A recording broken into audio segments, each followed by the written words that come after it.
Hi, everyone. This is Tim Melvin of the Tim Melvin Deep Value Report coming to you on Sunday, March 16th. Of course, the markets were down this week. We had the first down week in quite a while. 5 consecutive down days in a row has not happened in over 2 years now. Little fears coming into the market. Saw the S&P 500 was down about 2.4% for the week, while the All World Earth Index, the MSCI index, is down 2.81% as emerging markets and European stocks were actually a little weaker than the S&P. In fact, the German ETF here in the United States was down about 5% over the last week. Most of the fear that's creeping into the market, as I'm sure you're aware, is coming out of the Ukraine. As I'm talking this morning, you wouldn't know it by the news because they're all tracking that missing Malaysian airliner for some reason. Seems to be the exciting story. But as we talk right now, about 65% of the votes have been cast in the Crimea as they vote on whether to break away from the Ukraine and rejoin the Russian Federation. As I said the past few weeks, it's a done deal. Mr. Putin is flexing his muscles on the world stage. I don't really think he cares what world opinion is. Russian troops have been moving in this morning. We did see a report that some of the special forces, 120 of them, had seized a natural gas distribution point in the Crimea. So that's ugly. It's going to get uglier. I don't see this cleaning up. I don't see Mr. Putin giving in to quote unquote international pressure because I don't think he cares very much. It does have financial repercussions. We're starting to see signs of it already. We're going to see harsh words out of the US and Europe and talk about sanctions. We may even be foolish enough to actually attempt to implement some sanctions. The Russians are ready for this, okay? Somebody mysteriously moved the most treasuries ever from direct US custody this week. Check my number here, $105 billion disappeared off the treasury books and went into offshore accounts. Most of us think that that's the Russians they have total holdings of about 200 billion. They're moving as many of their treasuries offshore to get away from sanctions and possible asset freezes so they retain access to that capital. An advisor to Mr. Putin was quoted this weekend as saying that if we do in fact implement asset freezes on Russian officials and companies, that the U.S. is no longer going to be a reliable trading partner and that they will dump treasuries. They will encourage others to sell dollars and to move completely out of the U.S. markets. How much of an impact that would actually have directly on the markets, I don't know. But from an indirect fashion, this is not the sound of a nation that's going to back down and go away quietly. The big fear here is that they do, in fact, shut off the gas to Europe.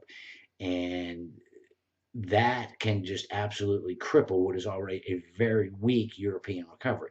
This is going to continue to play out over the next week. We may be afraid of nothing, and in fact, they'll come in and low interest rates will trump all this as it trumped everything else in the last 5 years, and stocks will rally again. But for now, there's some real fear and concern in the stock market. The Ukraine, one economist called it the situation was hopeless but too small to be important. I don't really think so. I think this is going to escalate rather quickly. Economically, it could get a little nasty and create some bumpiness in the stock market. So keep your eyes on the Ukraine this week.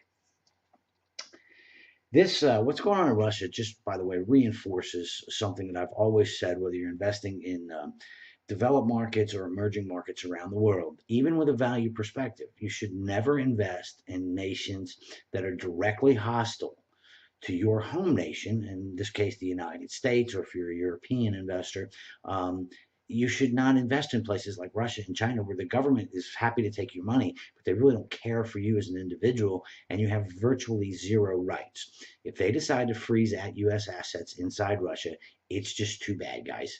And Russian stocks are dropping like a rock, will probably continue to do so. Even using ADRs and those traded on the public exchanges here in the States, I have no interest in putting my money in companies located in Russia, China, Venezuela, and any other nation that comes out as openly hostile to the United States. Because as an investor, I'm part of the United States. If they choose to freeze my money, it's just gone. So, word of advice, there's plenty of opportunities in developed nations around the world. That are friendly to the U.S. and you have shareholder rights and rule of law and fun stuff like that. So limit your investment choices to those countries, and I think you'll be better off in the long run. Leave the hostile nations to the more adventurous among us. Now, looking at the market, this is coming at an unfortunate time. If this was happening when stocks were unbelievably cheap, it wouldn't be as much of a worry as the impact that Ukraine might have on the stock market. But it's not. If you look at the Russell 2000, it's currently trading at 19.7 times earnings, which is way on the high side of fair, and it currently has the highest price to sales ratio in its history. Stocks are not cheap, and you can look at so many of the measures that we talk about: market cap to GDP, the value line median appreciation index, the Tobin Q ratio, the Shiller PE ratio. They're all on the high side of fair. They're not 1999 extravagant, but they're kind of flirting around 2000 levels. So any news that creates selling in the stock market could create a little bit of a pile-on effect. A lot of new retail money in particular has come into the market this year. It'll go back out just as quick as it came in, I promise you. If it does, maybe that will finally create the long-awaited inventory creation event. We'll get a lot of stocks trading for well below their tangible book value, and we can get some of this cash stockpile to work. Until then, with everything going on in the world, I feel really happy about my cash stockpile. Really adds a huge sleep well at night factor to the portfolio at this point in time. Now, I've talked a lot in the past few weeks, and I wrote an article about it on Friday that was on benzinga.com about tracking what private equity money is doing. And I sent in the reading list to subscribers this week a copy of the Bain Capital 2014 private equity report. And it's really instructive to look inside this report and see what the private equity guys are actually doing with their money. See if this sounds at all familiar to you. They're selling stocks. They're lining up to sign in IPOs right now, companies that they bought a few years ago. There's 48 new deals currently in registration, I understand, and there's a bunch more people lining up to sell stock back to the public from companies that these private equity firms bought a few years ago. They're selling them at several multiples of the cash they originally invested. The latest company to talk about going public, of course, is GoDaddy.com, is KKR and their partners in that one. Bought it a few years back for $2.5 billion. They're going to look to ring the bell over the next couple months if equity markets stay in reasonably favorable conditions and they can get the deal done. Private equity firms are also sitting on an unbelievable amount of cash. It's up to $1 trillion of cash and uncalled capital that they have to provide dry powder for buying undervalued companies when they become undervalued. If you look at what private equity is actually doing with their money right now, you look at the buyout oriented firms, there's about 400 million of specific buyout capital in that $1 trillion cash stockpile. They're being very limited. They seem to be betting, again, using the private equity time frame, 5 to 7 years, even longer if necessary. They're betting on a long-term economic recovery because they're buying things like miners. They're buying the natural gas companies, oil and gas companies here in the United States, particularly those operating in the shale fields. And we're still seeing a lot of interest in selected shipping areas. Now, private equity got into shipping stocks in a big way at the end of 2012. We really started to see private equity distressed money get into that sector, and we did really well by following them in there and buying a few shippers. They're still selectively putting money to work. It's kind of changing the face of the shipping industry a little bit, taking some of the Wild West element out of it. But there are still some very cheap shipping stocks around that probably merit concern and interest by long-term investors. They also, we're still seeing money raised by private equity firms that specialize in financial services, and a lot of that money is filtering down towards the smaller community and regional banks, but that's a huge opportunity. We talk about it all the time. But that's where private equity is flowing. Metals and mining, natural gas, shipping, and small financial companies. That's kind of where the opportunity lies. They're not being ridiculous about it. They're still keeping a lot of cash, but they are tiptoeing into those specific cheap sectors. So selling overpriced stocks, holding cash, investing selectively with a long-term time frame in very undervalued, unpopular asset classes.